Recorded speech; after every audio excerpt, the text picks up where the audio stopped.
Olá, eu sou Cláudio Lessa, em Orlando, nos Estados Unidos, de volta ao YouTube no canal CL News LLC. Se inscreva, ative o sininho, avise para todo mundo.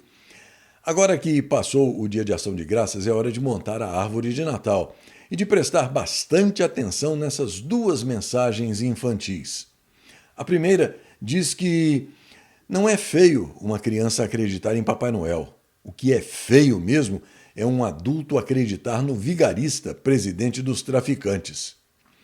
E a segunda mensagem contém um desejo mais direto: que tudo o que você desejar ao Bolsonaro volte em dobro para você e toda a sua família. Portanto, pense bem no que você vai desejar.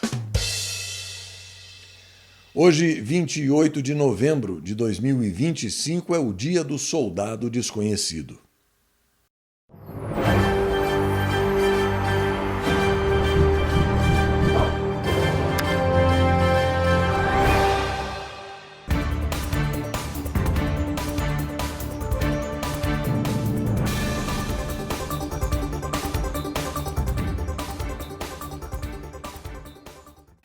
Os indicadores financeiros mostram dólar e euro subindo, bolsa de valores baixando, Bitcoin em alta, IPCA e Selic na mesma e alta do grama do ouro.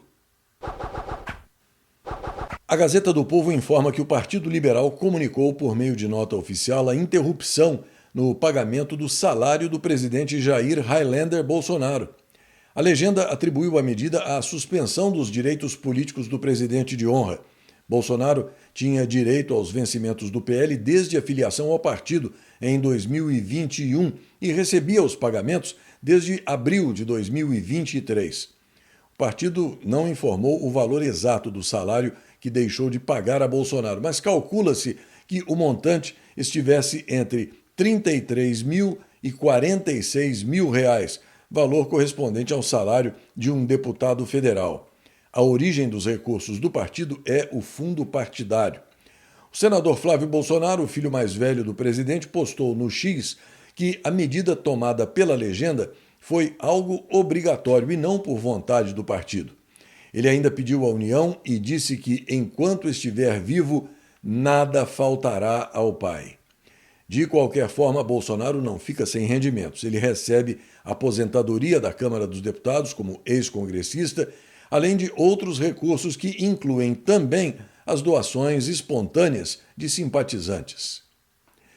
O Diário 360 traz a informação de que o PL definiu que Flávio Bolsonaro será o porta-voz oficial do presidente Jair Bolsonaro durante a prisão dele, centralizando a comunicação e as articulações políticas.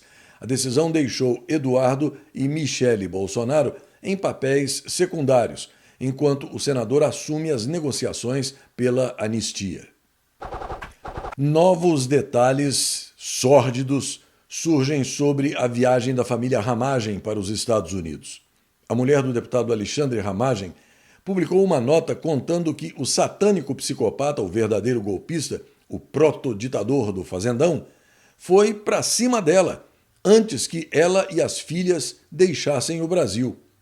A nota que Rebeca Ramagem escreveu diz o seguinte, abre aspas: ao embarcar no aeroporto do Galeão com minhas filhas, fui surpreendida, na entrada da aeronave, por um mandado de busca pessoal expedido pelo ministro Alexandre de Moraes. Durante o procedimento, tivemos todas as nossas malas retiradas do voo e revistadas, além de apreenderem meu celular, computadores e outros itens. O mais doloroso foi o pânico que isso causou nas minhas filhas, de 7 e 14 anos. O constrangimento, o medo e a covardia que vivenciamos não podem ser descritos. Não sou alvo de nenhum processo judicial, não estou sendo investigada e sou servidora pública efetiva há 22 anos, com o cargo de procuradora do Estado. O único e ilegal motivo apontado para essa ação é o fato de ser casada com Alexandre Ramagem. Conseguimos embarcar porque não havia nada irregular. Confesso que toda a minha experiência e estudos nesses anos, atuando na área jurídica, não se aplicam mais no Brasil. essa prática de abusos por parte de membros do STF com ilegalidades cada vez mais absurdas e frequentes não pode perdurar. Lutaremos sempre pela conquista de uma normalidade constitucional, verdadeira justiça e garantia de direitos, para o Brasil poder ter liberdade e prosperidade. Fecha aspas. Pois então, esse mesmo indivíduo metido a mandar abrir as malas dos outros arbitrariamente, causando pânico em crianças e pessoas inocentes, está se escondendo há meses para não ser notificado pela Justiça dos Estados Unidos.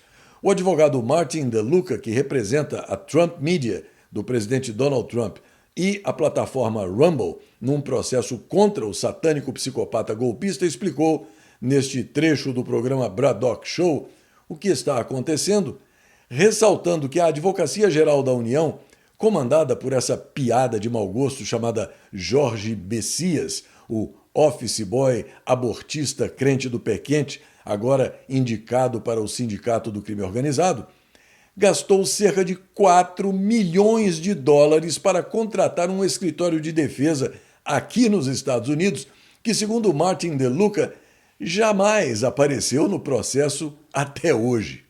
O Alexandre de Moraes está esquivando, se escondendo para não ser notificado. Aquele homem que notifica por redes sociais, que notifica por e-mail, leva desde fevereiro deste ano se escondendo e tentando fazer qualquer desculpa imaginável para evitar ser citado para aparecer no Fórum Federal da Flórida. Ele tem feito isso de diversas formas. Vocês se lembram que quando começou o processo lá em fevereiro, o Alexandre de Moraes, o Jorge Messias, que agora, ironicamente, é uma piada de mau gosto, é candidato para uma vaga no mesmo STF, saíram falar que o Alexandre de Moraes ia se defender, que ia brigar contra o processo, que ia aparecer no Fórum Americano. A AGU gastou, sei lá, 4 milhões de dólares, uma coisa assim, para contratar um escritório para aparecer no processo na Flórida, defender a instituição do STF, defender o Alexandre de Moraes. E até o dia de hoje ninguém apareceu. Tá? Então, o que a gente fez? A gente tentou citar ou notificar por todos os meios possíveis. A gente encaminhou carta rogatória em agosto para o Brasil. Isso foi encaminhado como é protocolar normalmente para o STJ. E uma coisa que deveria demorar um par de semanas leva vários meses. O que aconteceu no STJ? Bom, primeira coisa, como todo ator transparente e democrático, ordenaram sigilo de justiça. Ok? Processo nos Estados Unidos é a Trump Media e a Rumble que está processando, para ser claros. E a Rumble e a Trump Media não pediram nenhum sigilo de justiça. O processo nos Estados Unidos é totalmente transparente e aberto, não tem segredo de justiça. Mas quando isso chegou na CTJ, pediram segredo de justiça como se fosse uma questão de segurança nacional. Aí pediram comparecer da PGR, né, e da AGU, as quais compareceram que era coisa que não acontece jamais, né, uma anomalia total. Mas, assim, o que pode esperar de uma pessoa como Moraes, além de jogar sujo? Então, os dois compareceram que não deveria notificar a STJ não deveria notificar Alexandre de Moraes em violação do tratado internacional, mais um tratado internacional que o Brasil está assinado, que é a Convenção da Haia. E a STJ achou melhor não tomar uma decisão, enterrou o processo, baixo o sigilo de justiça, e aí que está, faz meses, né, parado. Obviamente tudo isso é documentado e eventualmente vamos ter a possibilidade de tomar umas medidas em Nova York de solicitar a juíza para notificar ele de algum outro, com alguma outra metodologia, quem sabe talvez por e-mail, assim como ele tentou notificar a Rumble. Ainda nesse mesmo comprimento de onda, o Space Liberdade informa que a Gestapo Federal e a Venéria Procuradoria-Geral da República veem um caminho difícil para uma eventual extradição do deputado federal Alexandre Ramagem. O motivo é o secretário de Estado norte-americano Marco Rubio, que é quem dá a palavra final. Ainda sobre o deputado que agora está morando exilado em Miami, aqui na Flórida, a revista Oeste informa que o trânsito em julgado da ação penal da psicodélica tentativa de golpe que envolve Alexandre Ramagem não autoriza a perda automática do mandato dele como deputado federal. É o que afirma a jurista Vera Chemim, mestre em Direito Público Administrativo pela Fundação Getúlio Vargas. Segundo ela, a decisão cabe exclusivamente ao plenário da Câmara. O satânico psicopata, que é o verdadeiro golpista neste embuste judicial, determinou que a mesa diretora da Câmara declare a cassação com fundamento no inciso 3 do artigo 55 da Constituição, relativo à ausência de Ramagem a 1/3 das sessões. A Gazeta Brasil traz a notícia de que o Banco Central decidiu proibir as empresas de usarem termos como bank ou banco sem autorização específica. Conjunto de novas normas anunciadas hoje pelo Banco Central e pelo Conselho Monetário Nacional pretende reorganizar a forma como as instituições financeiras e empresas de serviços digitais se apresentam ao público. Entre as principais medidas está a proibição do uso de termos como banco, bank ou outros que induzam o cliente a acreditar que a instituição exerce uma atividade para a qual não possui autorização. A decisão, que já está em vigor, afeta nomes empresariais, marcas, domínios de internet e qualquer forma de comunicação com o público, tanto em português quanto em línguas estrangeiras. Empresas que estiverem em desacordo terão 120 dias para apresentar um plano de adequação, com prazo máximo de 1 ano para concluir a mudança. Também na Gazeta Brasil a informação de que o déficit nominal do setor público consolidado, que engloba a União, os estados, os municípios e as empresas estatais, atingiu 1 trilhão e 25 bilhões de reais no acumulado de 12 meses até outubro, segundo dados divulgados hoje pelo Banco Central. O valor representa um aumento de 0,7% em relação a setembro e é o maior desde novembro de 2024, quando o rombo chegou a 1 trilhão 111 bilhões de reais.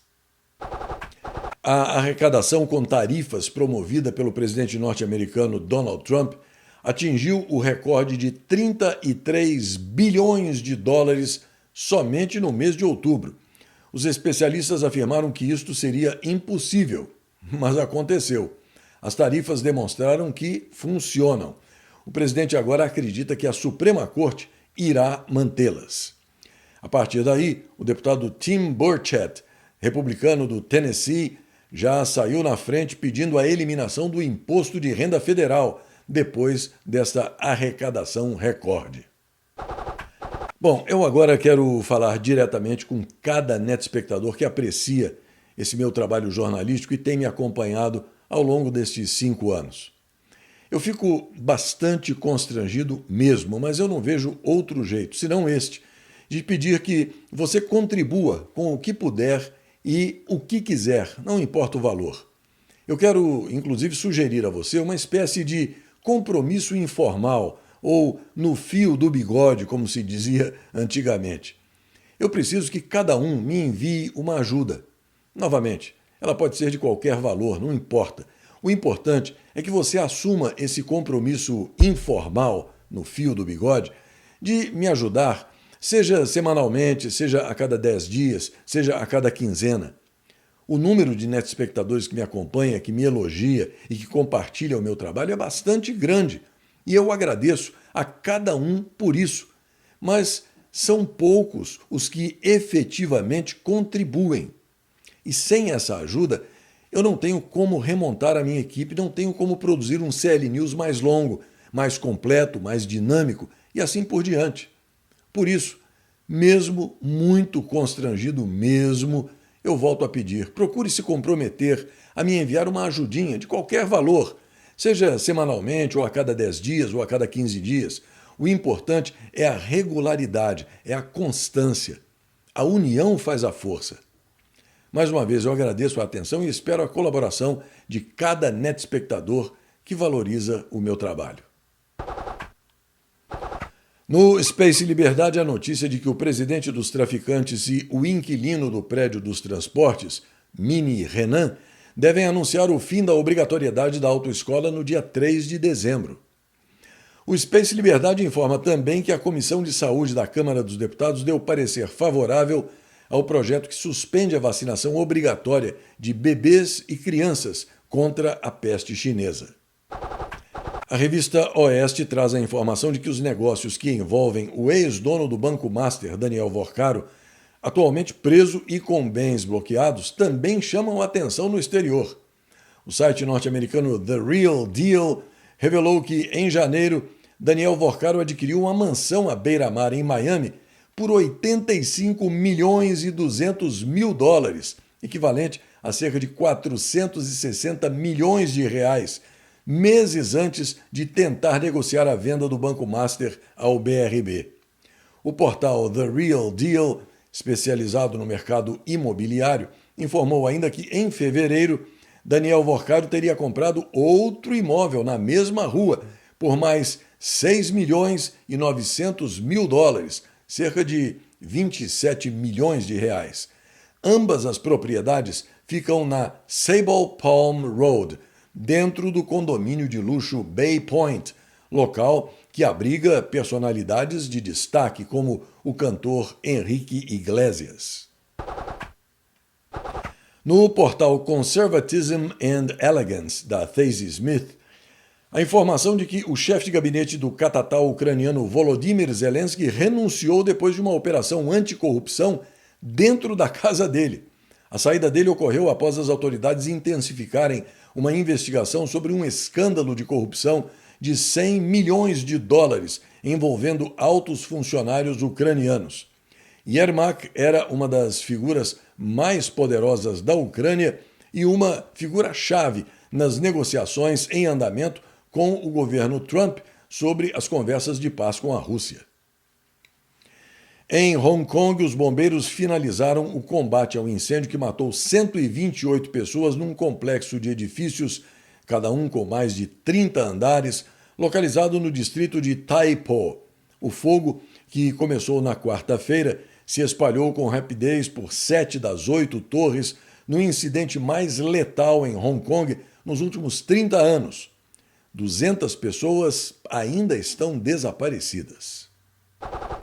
A agente da Guarda Nacional Sarah Backstrom morreu depois de ser baleada por um cidadão afegão no centro da capital norte-americana. Isso significa que a pena de morte será solicitada contra Ramanullah Lakanwal. Andrew Wolf, também baleado na cabeça, continua lutando pela vida.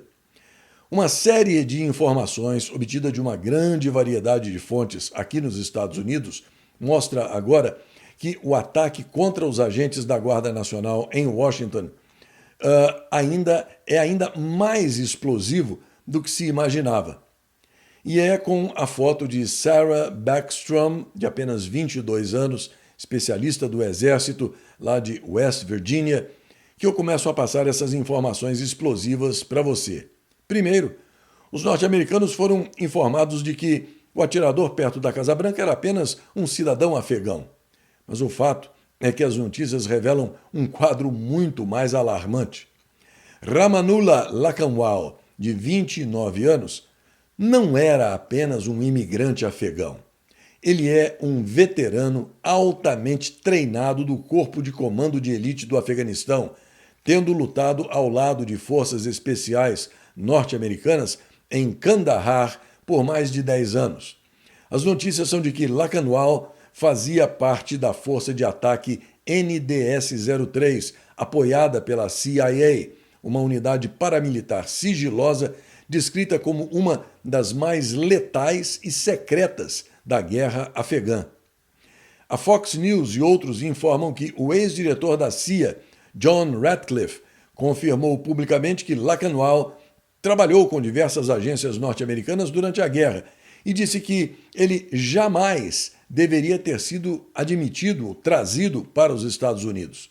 De acordo com a NBC News e outras fontes, Lacanwal recebeu um visto especial de imigrante em 2021 durante a caótica retirada norte-americana, recebendo asilo em seguida. Ele estava morando no estado de Washington, no extremo noroeste do país. Tem esposa e 5 filhos. Os parentes não ouvem falar dele há meses.